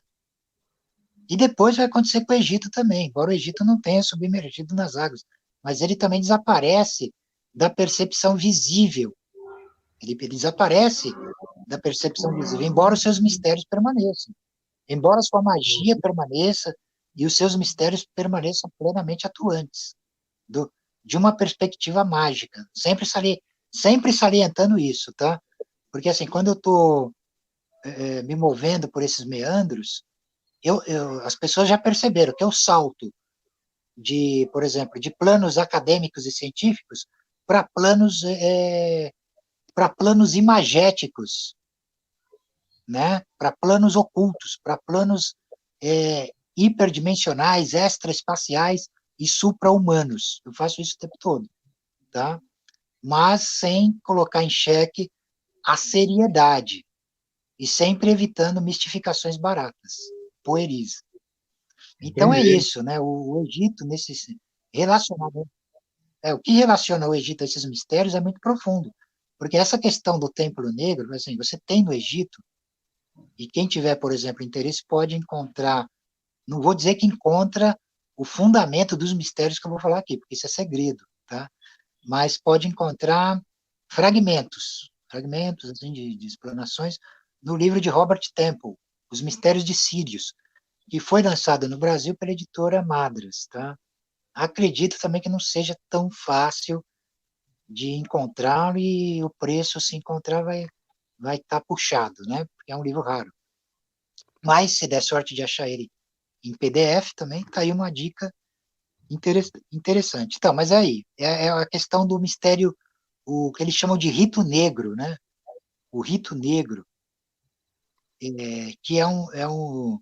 como é que se diz? É um mistério que remete ao, como é que é? Ao poder, à onipotência, melhor dizendo, à onipotência de parar as asas do tempo e parir a eternidade novamente. Né? Então, era isso. Então, o Egito ele foi escolhido como o trono da antiga serpente, da velha serpente. Né? Então, por isso que ele sintetiza os mistérios ofídicos numa intensidade que vai além de qualquer civilização. Nenhuma chega perto disso aí, não chega, cara. Tem uma frase de Platão que acabaram fala, também, né? de qualquer maneira, se beneficiando desses mistérios. Tem aquela frase de que o tempo teme as pirâmides, Como é né? que é? Diz que o homem teme o tempo e o tempo teme as pirâmides, né? Ah, e a pirâmide tem tempo, né? É verdade. Não, Porque o tempo teme as mesmo que pirâmides. um dia, daqui a... o tempo... Como é que é? O homem teme o tempo, mas o tempo teme as pirâmides, né? Uhum. É interessante porque, assim, enquanto encarnação de um sólido geométrico, a pirâmide realmente ela é uma coisa fora do tempo e do espaço, independente da grande pirâmide, das grandes pirâmides do platô de Gizé, terminarem um dia na escala temporal. Isso vai acontecer, né? Quando o planeta desaparecer, quando o Sol se apagar, e por aí vai. Mas a fundamentação arquetípica dela é sem começo nem fim, né? Ela tem uma origem, digamos assim, estou falando do ponto de vista mágico, tá? Para ninguém achar aqui que eu estou delirando, tá? As geometrias ocultas dela remete a uma fonte inominada, sem origem, antes e além das origens, e também mais além do fim, sem fim. Então é aí que está o mistério, né? Esses mistérios, por exemplo, quando o adepto ele entra nessa trilha, o objetivo é ele fulminar a própria mente. Vai chegar uma hora que a mente vai ser aniquilada. Essas elucubrações de caráter racional vão ser aniquiladas. Se ele for bem sucedido, ele permanece, ele continua como um ser eterno, tal. Senão ele é aniquilado junto com a ilusão que está se aniquilando. Essa que é a questão aí, que tem que ter seriedade, que tem que ter, logicamente, cuidado para mexer com arcanos de magnitude tão profunda e tão mais além, né? Legal, poxa vida, que aula você deu hoje aqui, hein? Muito legal, muito bacana. Não, e quando nós conversamos, meu amigo, nossa conversa vai longe, isso que é legal, né? É legal, muito legal mesmo. Não, a coisa que eu estou querendo dizer, né? É sempre é um grande Sim, prazer estar contigo sempre aqui. prazer é meu, Quando Zé. eu for Prazer é encerrar, você meu. me avisa que eu preciso mandar um abraço aí para uns camaradas que eu, é isso, eu não posso esquecer, tá? Não, não, se você quiser já Então, mas fazer isso, é sempre um prazer a gente. E nós estamos de volta aqui, né? Nós vamos fazer sim, sim. muitas dessas lives. Olha, quem sabe da próxima vez, se o sinal continuando assim, a gente pode até fazer algo aberto, né? Mas aí o que que eu vou fazer? Eu vou pegar vamos pegar o tema lá daquela ordem arcana muito, como é que é, polêmica, você sabe qual é? E nós vamos continuar, porque a gente precisa fazer isso, né? Sim, sem dúvida. E as nossas ideias, e as nossas ideias, as nossas elucubrações aí vão ser colocadas Em questão. em vento em popa, né? Ô, Nós Zé, vamos. exatamente, exatamente. Exatamente. Mesmo com poucas Ah, intervenções, fiz, né? Aqui eu ouvi mais você, porque uhum. mesmo a gente fazendo pouquíssimas intervenções, devido ao delay que existe entre a nossa conversa, ou a própria conexão, que a gente percebe que contigo lá é dificultosa, a gente conseguiu quase 2 horas, só você mostrando, ou sintetizando um pouco sobre os livros que você mostrou. Olha só quanto de informação você trouxe para a gente em 2 horas quase de conversa aqui, né? Então você vê que o tempo ruge, passa rapidinho e você Já passou preencheu isso, com 2 horas? livros, Nós já estamos né? há 2 horas aqui? Quase 2 horas. Já estamos quase 2 horas? Caramba. Putz, eu nem percebo. Então, você tem que botar um freio, né? Você tem que falar, cara, o tempo se esgotou. Porque eu Não, também é não quero ser óbvio. pedante aí pro pessoal, né? A Porque gente é encerra legal. essa live aqui, Zé, e a gente começa Nossa, um outro cara, tema. olha, eu estou muito contente por você, pelo respeito que eu tenho ao programa Tocando Oculto, aos apreciadores do programa Tocando Oculto. Estou muito feliz de estar falando contigo sem interferência, né? Eu também. E da gente Eu também. poder tocar o oculto aí, tocar o oculto assim, com a nossa seriedade, né, Fred? A gente faz Exatamente. a coisa assim, a gente faz com gosto, né? Com prazer, né? Com Pois prazer. é, você sabe muito bem E disso. Eu eu não sou um cara, vou. viu, Zé? Você sabe muito bem disso. Eu não sou um cara que fico aqui visando Uhum. pegar audiência em temas polêmicos. Eu quero deixar um registro de consciência, de valorização, de ciência, para o pessoal que quiser acompanhar, como você mesmo falou outro dia para mim. Tem gente que procura o canal para estudar as coisas que É, estão aqui, né? Então, isso muito me honra, porque eu acho que é mais verdade. importante do que você deixar um material, é você deixar um material que tenha um peso, que tenha uma relevância, né, absoluta no que é feito aí. Então, eu muito me honro de ter você comigo aqui sempre que eu posso, É, e você sempre muito comedido e também muito sucinto, dentro do possível, né, porque você também sabe que tem muita coisa que você não pode ficar sendo sucinto, você se eleva, e é muito prazeroso ouvir, porque você tem um conteúdo fabuloso. Então, para o pessoal que te ouve aqui, isso é um prazer, com certeza, e um aprendizado muito mais. Né? Então, eu fico contente de ter dado certo esse momento aqui contigo, fico sim. muito feliz. A gente encerra esse momento juntos, depois a gente vai pensar aqui em off, numa temática seguinte, que a gente pode continuar aqui, aproveitar que o sinal tá bom, Tá, né? Tá bom? Então, você quer tá. deixar o Então, teu contato? deixa eu aproveitar aqui para dar uma. Não, eu vou deixar o contato, mas se deixa. Antes, eu quero mandar um abraço para Tá. os fráteres, os meus amigos do Fórum Hermético, tá? Para o Tiago, para o Vinícius, para o James e para o Fernando de Ligório, tá? Pessoal que eu tenho Legal. muita estima e muito respeito e muita admiração, tá? Fica um abraço para vocês aí, pessoal, desse retorno aqui sem interrupções desagradáveis, né? E o Uhum. contato, o contato eu posso dar o meu WhatsApp, né? Para quem Eu já quiser estou deixando ele aqui, viu, Zé? Já tô ligar. deixando. Vira e mexe, eu estou colocando ele Mas aqui. pode deixar isso mesmo. Isso, é isso mesmo, é o 984166800, tá? E estou deixando ele aí. Tem o link da Lena também, mas ela acaba me repassando. Então, podem mandar mensagens por áudio ou dúvidas também. Podem marcar previamente alguma conversa comigo para esclarecer dúvidas e tal. E eu vou passando, né? E quando tiver esse material gravado nosso aqui, eu aviso o pessoal. Eu vou mandando também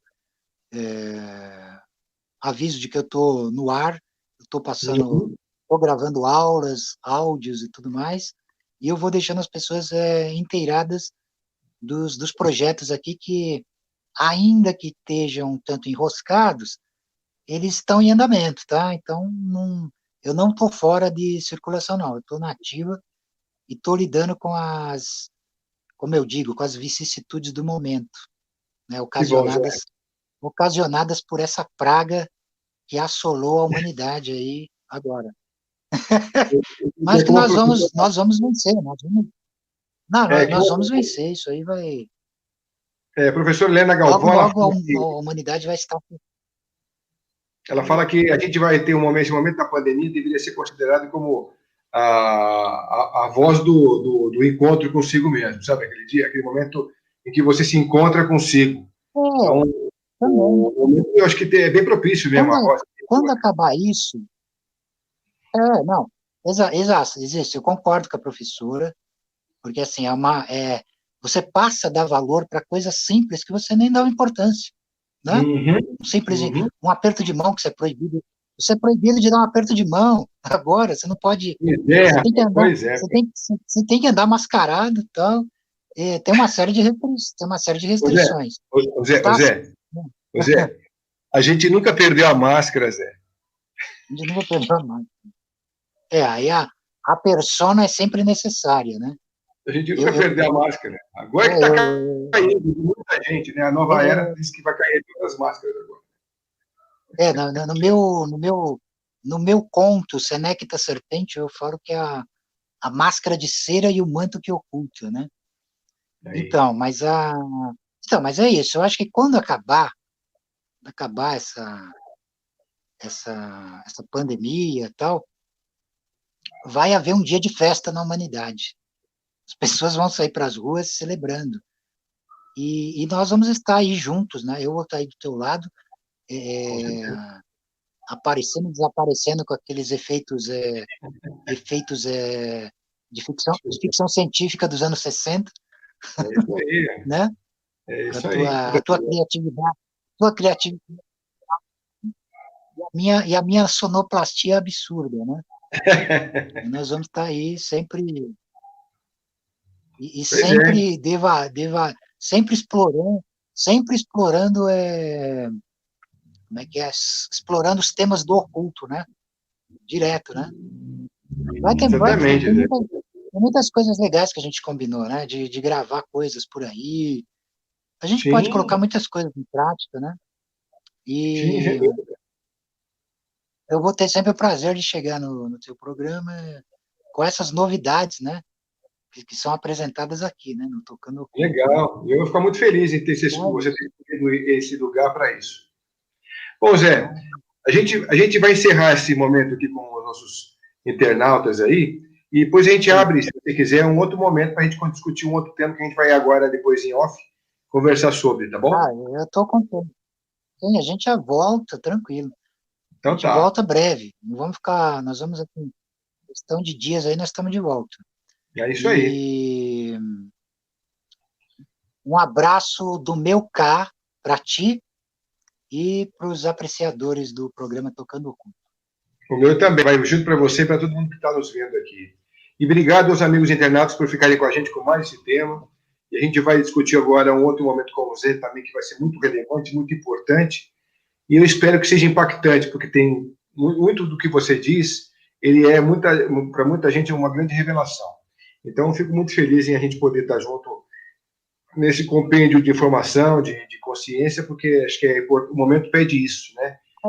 A vista sem máscaras, né? Isso.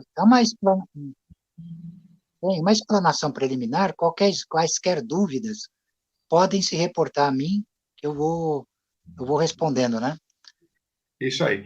Bom, amigo internauta, então a gente vai continuar aqui Tá com o bom. Zé mais um pouco, discutimos um outro papo com vocês, mas fiquem ligados que a gente está voltando com novos temas então. Valeu.